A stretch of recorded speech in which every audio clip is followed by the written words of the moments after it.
Welcome to the Shiva institute of advance mobile laptop LCD LED repairing.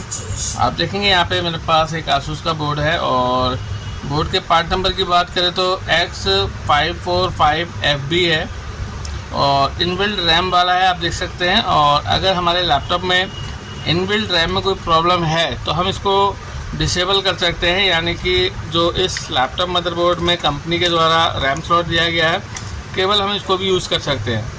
यानी कि इसमें inbuilt RAM है तो बिना रैम के भी हम अपने लैपटॉप को ऑन करते हैं। लेकिन अगर ये शॉर्ट हो जाए तो उस केस में अगर यहाँ पे आप नई रैम भी लगाओगे तो भी हमारे उसमें डिस्प्ले नहीं आएगी। तो उस केस में हम इन जो रैम को है इनबिल्ट रैम को डिसेबल कर देते हैं। उसके बाद फिर हम यहाँ पे नई रैम अगर प्लग करें तो वहाँ पे हमारी रैम चालू हो जाएगी।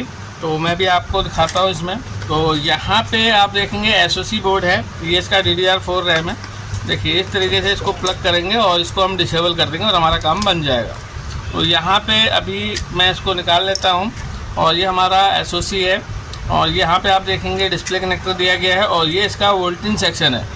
यहाँ पे IO लगी हुई है और यहाँ पे हमारा कीबोर्ड है। और आप देखेंगे हर लैपटॉप के अंदर करीब 6 से 7 बूस्ट कॉइल होती हैं, इसको हम बक कॉइल कहेंगे। देखिए बूस्ट कॉइल का मतलब होता है वोल्टेज को इंक्रीज़ करना, जबकि बक कॉइल का काम होता है डिक्रीज़ करना। तो यहाँ पे आप देखेंगे ये जो देख रहे हैं बूस्ट कॉइल लगी हुई हैं।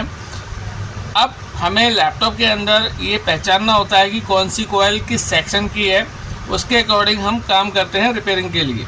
और हमें ये भी पता होना चाहिए कि बोर्ड कौन सी जनरेशन का है। जैसे अगर आपके पास laptop first generation, second generation, third generation का है तो उसमें वोल्टेज सीक्वेंस अलग होती हैं। फिर फोर्थ और फिफ्थ में वोल्टेज सीक्वेंस कुछ और होती हैं। और उसके बाद हमारा 6, 7, 8, 9, 10 जितनी भी जनरेशन होंगी तो वोल्टेज सीक्वेंस अलग अलग होता है। जैसे कि आपने देखा था पहले के लैपटॉप में केवल जैसे हम अडाप्टर लगाते तो हमारे सिस्टम के अंदर वोल्टेज बनता था 19 वोल्ट और वो स्टेप डाउन सेक्शन में जाने के बाद 3.3 वोल्ट और 5 वोल्ट LDO और 3.3 वोल्ट 5 वोल्ट स्विचिंग वाली कॉइलों पे बनती थी। ये कंपलसरी था विदाउट पावर प्रेसिंग बटन। लेकिन जैसे जैसे लैपटॉप जनरेशन आगे बढ़ी तो उसमें हमारी 4 वोल्ट ऑलवेज के रूप में हमारे सामने आई।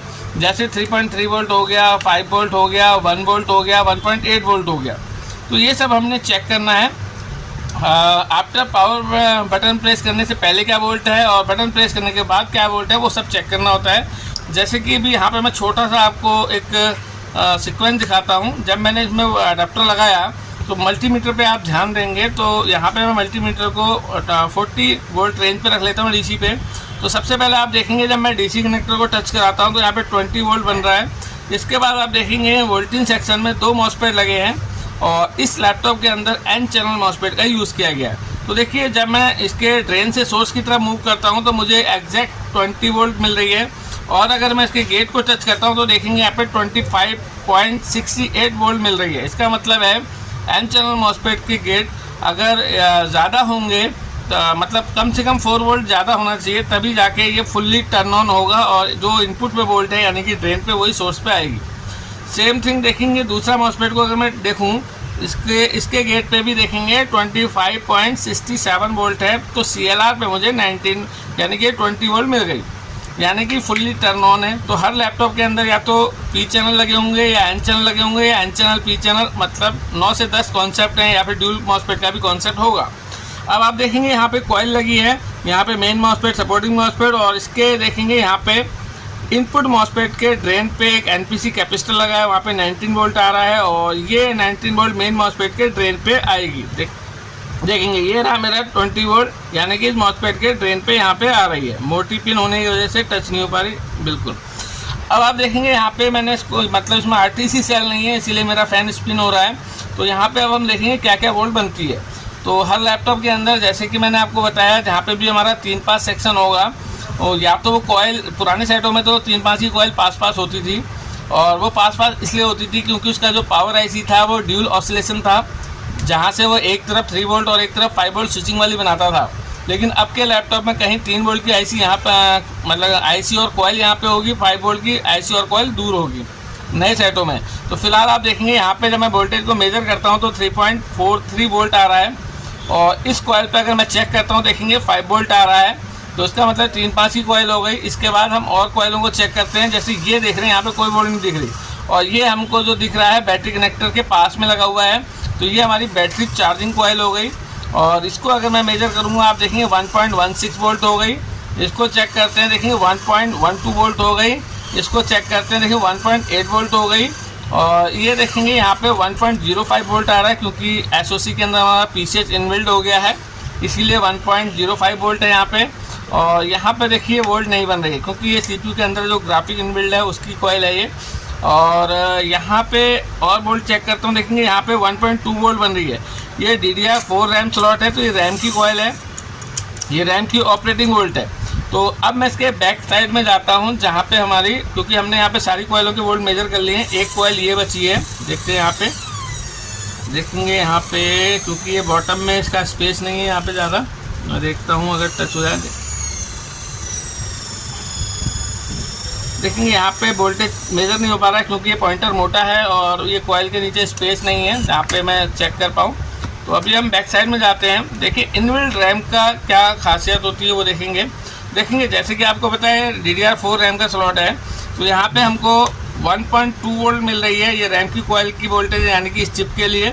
सेम यहाँ पे देखेंगे 1.2 वोल्ट, सेम यहाँ पे देखेंगे 1.2 वोल्ट। अब आप एक चीज़ और देखेंगे यहाँ पे 2.5 वोल्ट बन रहा है, यानी कि 2.54। सेम यहाँ पे 2.54, 2.54। और जैसे कि आपको पता है DDR4 में रैम के लिए 1 वोल्ट और बढ़ गई थी, 2.5 वोल्ट। ये हमारी VPP वोल्ट है, क्योंकि जब ये 2.5 वोल्ट बनेगा, इसके पावर वोल्ट से हमारी रैम की आईसी इनेबल होकर 1.2 वोल्ट बनाएगी। तो ये आपने चेक करना है। यहाँ पे देखेंगे यहाँ पे क्या क्या वोल्ट बन रही है। जब आप इनको प्रॉपर तरीके से चेक कर पाएंगे, तभी आप रैम को डिसेबल कर पाएंगे। जब तक ये डिसेबल नहीं होगी, तब तक आपका जो नई रैम है वो भी सपोर्ट नहीं करेगी। ठीक हो गया? तो ये चीज़ आपने चेक करी, 1.2 वोल्ट, 1.25, ठीक हो गया। और मैं आपको दिखाता हूँ यहाँ पे क्या क्या चीज़ें हैं।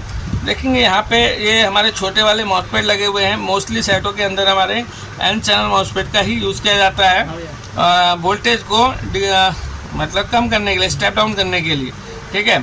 और लाइट सेक्शन के अंदर, जो कि हमारी डिस्प्ले के अंदर होता है, वहाँ पे हमारी बूस्ट कॉइल का यूज़ किया जाता है। तो फिलहाल यहाँ पे आप देखेंगे क्या क्या वोल्ट बन रही है, इसको हम देखते हैं। देखेंगे यहाँ पे 0.9 ये CPU की कोर वोल्ट है, देखिए कोर वोल्ट बन रही है। इस बोर्ड के अंदर हमारा जो है केवल CPU की ग्राफिक वाली वोल्ट नहीं बन रही, जिसकी वजह से इसमें डिस्प्ले नहीं आ रही है। तो मैंने इसको रिपेयर करना था, तो आपके साथ वीडियो साझा करी कि आपको भी पता चल सके किस तरीके से हम सिस्टम को चेक करते हैं। और इसके अंदर जो पावर ऑन की की है वो हमारे कीबोर्ड में दी गई है।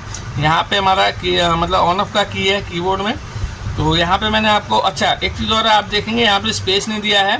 तो ये नॉन ग्राफिक वाला मदरबोर्ड है, इसको हम UMA बोर्ड बोलते हैं, ठीक है। UMA मतलब हमारा नॉन ग्राफिक। कंपनी चाहती तो यहाँ पे ग्राफिक चिप लगा के और ग्राफिक वीडियो रैम लगा के और कुछ कंपोनेंट लगा के इसको वीडियो मतलब ग्राफिक वाला मदरबोर्ड में शिफ्ट कर सकती थी। फिलहाल ये नॉन ग्राफिक है, ठीक है।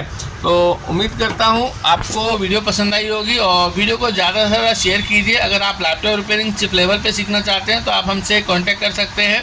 मैं अपने कोर्स का लिंक डिस्क्रिप्शन में डाल दूँगा, तो आप हमसे ऑनलाइन या ऑफलाइन जुड़ सकते हैं। अगर आप हाथ के हुनर को सीखते हैं तो आप अपने लिए 1000 रुपये से 2000 रुपये प्रतिदिन कमा सकते हैं। बिगनर स्टूडेंट के लिए चैनल बहुत हेल्पफुल है, तो ज़्यादा से ज़्यादा सब्सक्राइब कीजिए। पूरा वीडियो देखें। थैंक यू, धन्यवाद।